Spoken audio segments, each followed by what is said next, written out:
오늘은 교회 안에 있는 부유한 형제들에 대한 교훈을 우리가 좀 살펴보려고 합니다. 어느 교회나 그렇지만 그 당시에도 교회 안에는 가난한 형제도 있었지만 부유한 형제도 있었습니다. 부유하다는 것은 신분이 높다는 말도 있고 또 권력이 있다라는 의미도 되겠지요. 어쨌거나 그런 것들이 자신을 부유하게 만들어서 다른 사람들보다는 더 많은 재물과 윤택함을 누릴 수 있었던 사람들을 말합니다. 그런데 우리가 알듯이 부자들이 갖고 있는 착각 세 가지가 있습니다. 신앙과 관련해서 교회 안에서 부유한 사람들이 있죠, 그죠? 하나님이 그들에겐 유난히 다른 사람에 비해서 많은 물질을 누릴 수 있도록 하신 그런 사람들이 있습니다. 이런 사람들이 갖고 있는 세 가지 착각이 있는데, 첫째는 자신이 다른 사람보다 부유하고 더 많은 것을 소유하고 누리고 있다 보니 자신을 다른 사람들보다 더 가치 있게 여기고 다른 사람들보다 자기가 더 귀하다고 여기는 그런 착각을 합니다. 그래서 다른 사람보다 내가 더 중요하고 다른 사람보다 내가 더 가치 있고 그러니 다른 사람들보다 내가 더 귀중히 여김을 받아야 한다라는 생각을 갖고 있습니다. 실제로 부유한 형제들이 부유한 자들이 아무래도 가난한 자들에 비해서는 교회 물질을 더 많이 헌금할 수도 있고 더 많은 어떤 기여를 할 수가 있습니다. 그러니 그런 것들로 인해서 자기가 교회 안에서 더 귀하고 더 가치 있고 더 중요하다라는 착각을 갖곤 합니다. 말 그대로 착각입니다. 두 번째 그들의 오해가 뭐냐면 자신의 부유함이 자신이 누리는 부유한 환경들이 자신의 능력의 결과라고 생각하는 거예요. 이런 사람들의 생각은 자연스럽게 가난한 사람들을 어떻게 이해할까요? 무능하다고 봐요. 나는 열심히 살고 열심히 노력해서 나는 이만큼 얻었는데 너가 그렇게 가난한 것은 네가 그렇게 가난하게 산 것은 네가 노력하지 않는 결과요. 네가 능력이 없는 결과다. 그래서 사람들을 하찮게 여기고 그들의 삶을 무시합니다.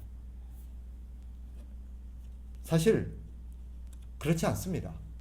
우리가 아는 것처럼 열심히 살지만 가산을 벗어날 수 없는 어떤 환경과 어떤 상황에 매여 있는 사람도 있습니다. 그 사람의 의지와는 상관없이 어쩔 수 없이 가난해야 할 수밖에 없는 사람들. 또 지난주에 말씀드렸지만 이 사람은 능력이 없어서 노력하지 않아서 가난한 게 아닙니다. 마음만 먹으면 부유하게 살 수도 있고 더 마음만 먹으면 자기가 더 많은 것을 얻을 수 있지만 주를 위해서 의도적으로 가난을 선택한 사람도 있습니다. 그런데 이 모든 걸 따져봐서 자기가 부유한 것은 자기 능력이 많고 노력했기 때문이고 가난한 사람들은 노력을 안 해서 게을러서 저렇다라는 거예요. 역시 오해입니다. 세 번째 오해가 뭐냐면 자신이 더 많은 것들을 누리고 살다 보니 자기가 다른 지체들에 비해서 하나님께 더 복을 많이 받았다라고 생각하는 것입니다. 이것은 교회 안에 쉽게 흔하게 생각되는 오해들입니다. 저렇게 저 형제는 돈을 많이 이렇게 벌고 이렇게 부자로 사는 거 보면 하나님 앞에 복을 많이 받았구나. 참 부럽다. 이런 생각은 자연스럽게 어떻게 이어집니까? 하나님이 다른 사람보다 나를 더 사랑한다고 생각해요. 그러면 가난한 형제는 자기보다 하나님이 덜 사랑한다는 어떤 그런 결론이 되어버리죠. 그죠? 역시 오해입니다. 내가 부유하게 사는 것은 하나님의 어떤 특별한 은혜일 수 있지만 다른 사람보다 내가 복을 더 많이 받아서도 아니요. 다른 사람보다 내가 더 하나님의 사랑을 많이 받아서도 아닙니다. 그런 식으로 따진다면 이 땅을 가난하게 살다 갔던 예수님과 이 땅을 가난하게 살던 예수님의 제자들은 뭐가 됩니까? 그들은 하나님의 사랑을 받지 못한 사람입니까? 역시 오해입니다. 부유함이 만들어내는 잘못된 생각들이 오늘날 교회를 혼란에 빠뜨리고 있습니다. 그래서 자꾸 부유한 형제들이 부유한 지체들이 이상하게 교회 안에서 어떤 귀감이 되기도 하고 롤모델이 될 때도 있어요. 우리도 열심히 신앙생활하고 기도해서 저렇게 되자는 것처럼 아닌 것 같죠? 종종 목사님들을 설교할 때 유명한 어떤 부유한 사람들을 언급할 때가 있습니다. 대표적인 사람은 옛날에 록펠러 같은 사람들. 그 사람이 어떻게 해서 그렇게 부자가 됐느냐, 어떻게 해서 저렇게 하나님의 복을 많이 받느냐, 믿음 생활 잘해서 그렇다는 거예요. 11조 잘하고 항상 예배 앞자리에 앉고 그런 얘기 들어보셨죠, 그죠?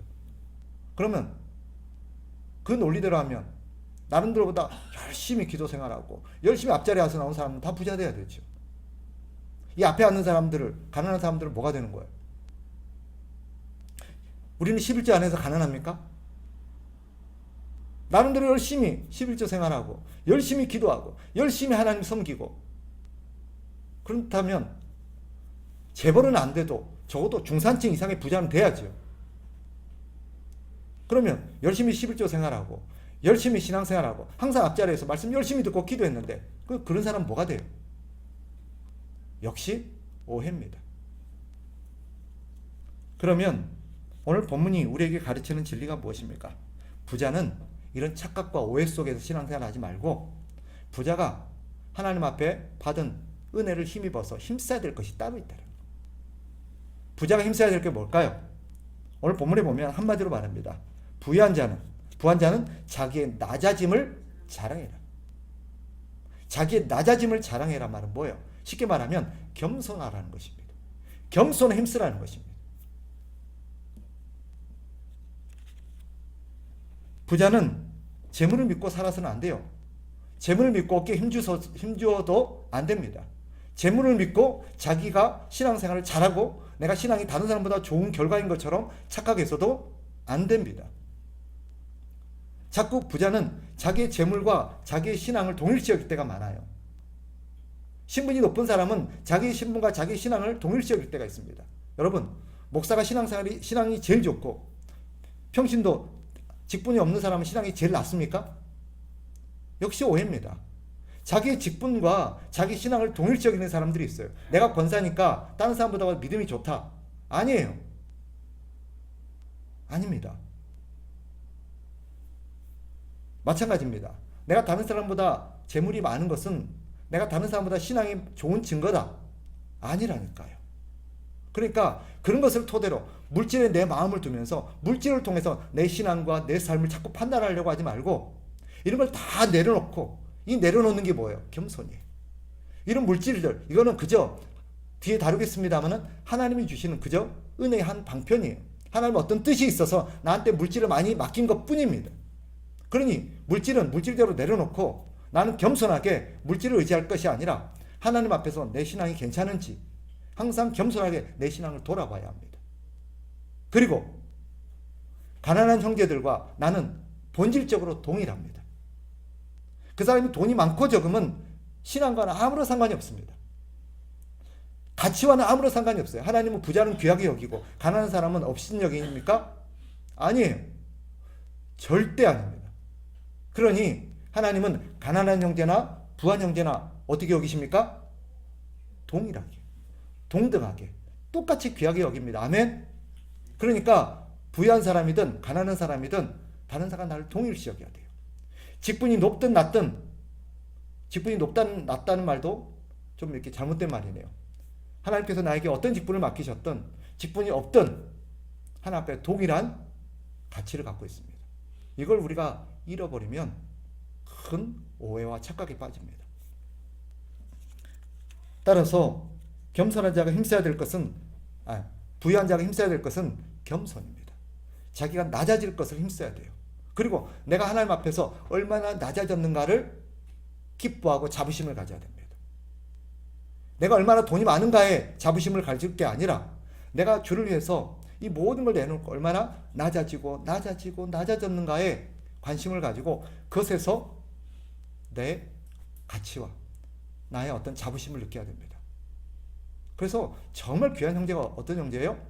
돈이 많고 사회적 신분이 높고 세상적으로 보면 대단한 어떤 명예를 가졌음에도 불구하고 교회 안에서 그토록 그런 거 티 안 내고 그런 것도 어깨에 힘 안 주고 다른 사람보다 더 낮아져가지고 겸손하게 신앙생활하는 사람들이 진짜 귀한 사람들입니다. 물론 가난한 사람들도 똑같이요. 마지막으로 이들이 힘써야 될 게 무엇입니까?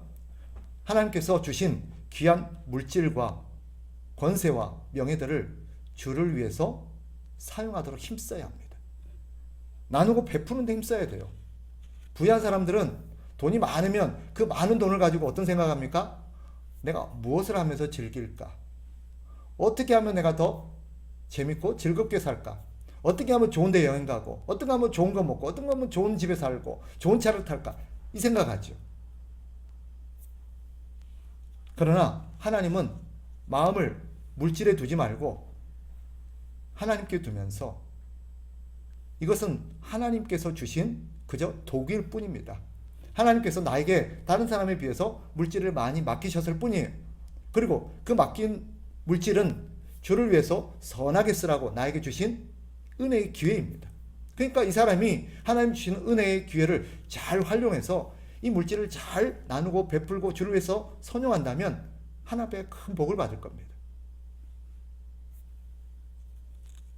성경이 우리에게 경고합니다. 11절에서 다루듯 해가 돋고 뜨거운 바람이 불어 풀을 말리면 꽃이 떨어져 그 모양의 아름다움이 없어지나니 부한 자도 그 행하는 일에 이와 같이 쇠잔하리라. 이것이 주는 가르침이 무엇입니까? 부는 한시적이다. 따라합시다. 부는 한시적이다. 잠깐이라는 거예요. 어떤 사람은 태어나서부터 금수저 물고 태어나가지고 평생 호의호식 하다가 부자로 죽는 사람도 있죠. 그죠? 그러나 성경은 그 일생마저도 한시적이라고 말합니다.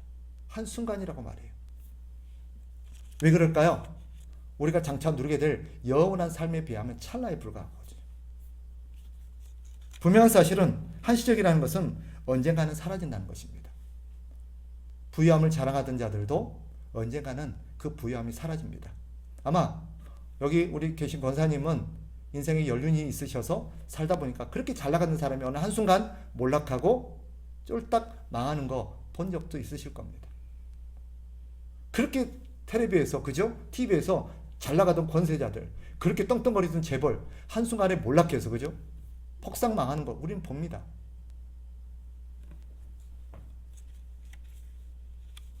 부는 언젠가는 사라집니다. 그러니 의지하지 말아야 합니다. 그러니 따라합시다. 있을 때 좋은 일에 써야 합니다. 네. 여러분, 우리에게 맡겨진 부유함 영원하지 않습니다. 한시적입니다. 그리고 하나님께서는 그 기간을 통해서 우리에게 물질을 주를 위해서 쓸 수 있도록 기회를 주십니다. 그럼 어떻게 됩니까? 하나님 나한테 물질을 주셨을 때 어떻게 하면 내가 이거 갖고 맛있는 거 먹을 거, 어떻게 하면 내가 이거 가지고 좋은 데 여행 갈 거, 어떻게 하면 이거 가지고 내가 좋은 거 살 거, 이 고민할 게 아니라 하나님께서 잘 쓰라고 나에게 맡기셨구나. 하나님 어디에 쓰기를 원하실까? 하나님이 가장 기뻐하시는 게 뭐예요? 가난한 사람들을 위해서 나누고 베풀고 하나님의 뜻이 있는 곳에 그 물질을 투자하는 것입니다. 그리고 기억하십시오. 이 말은 11절의 말은 우리에게 또 한 가지 교훈을 줍니다. 우리에게 심판이 있습니다. 심판이 있다는 건 무엇입니까? 하나님께서 우리에게 주신 모든 것은 하나님이 주신 것입니다. 그러니 하나님이 주신 것은 반드시 마지막 때에 잘 썼는지 점검하십니다. 그죠? 하물며 우리도 보세요. 자식들에게 용돈 준 적 있어요? 없어요? 있잖아요. 용돈 주고 어떻게 합니까? 어디에 썼노? 어떻게 썼노? 물어봐요? 안 물어봐요? 물어본다고요. 왜? 그가 돈을 잘 썼는지. 내가 자녀에게 용돈을 줬을 때는 그 용돈을 잘 활용해서 유용하게 잘 쓰고 그것 때문에 어려움 당하지 않도록 이렇게 잘 쓰라고 준 거예요. 그러면 이것이 용도에 잘 써져졌는지. 그런데 한 달 동안 쓰라고 준 거를 가서 친구들하고 한번 술 먹는다든지 어디 놀러 간다고 한번 다 써버렸다고 칩시다. 어떨까요? 그건 꾸중을 받아야죠. 혼이 나야죠. 왜? 그렇게 탕진할 돈이 아니니까. 하나님도 마찬가지입니다. 하나님은 우리에게 맡긴 것에 대해서 반드시 책임을 물으십니다. 아멘? 네. 진리입니다. 하나님은 우리에게 맡기신 것에 대해서 반드시 책임을 물으십니다. 우리의 생명도. 어떤 사람에게는 80년, 어떤 사람에게는 40년, 어떤 사람에게 100년의 인생을 허락하십니다. 그러나 단언컨대 100년의 인생을 허락한 사람과 30년의 인생을 허락한 사람의 그죠? 하나님이 묻는 그런 대가는 다를 겁니다. 100년이나 너한테 줬는데 너에게 100년이라는 기회를 줬는데 그 100년을 그렇게 살아? 내가 너에게 목사라는 직분을 줬는데 그 목사라는 직분을 그렇게 사용해? 물으실까요? 안 물으실까요? 반드시 묻습니다. 제 얘기가 아니에요. 성경에 기록되어 있습니다. 달란트 비유의 종들은 하나님께서 우리에게 맡긴 것에 대해서 반드시 책임을 묻는다라고 가르칩니다. 그러니 우리는 우리에게 맡긴 것에 대해서 책임감 있게 살아야 돼요. 말씀을 정리하겠습니다. 하나님께서 나에게 꼭 돈뿐만 아니라 이 부유함은 꼭 돈으로만 아니죠. 시간의 부유함도 있어요. 그죠? 어떤 사람은 짧은 인생을 살다 가는데 어떤 사람은 시간의 부유함을 누린 사람이 있습니다. 그래서 다른 사람보다 그죠? 훨씬 오래 산 사람도 있어요. 오래 산 만큼 하나님께서는 우리에게 책임을 물으십니다. 돈을 많이 맡긴 사람, 어떤 사람에게는 1,000만 원을 줬지만 어떤 사람에게는 10억, 100억을 준 사람도 있습니다. 맡긴 만큼 하나님이 책임을 물으십니다. 그러니 하나님께서 주신 것, 하나님을 위해서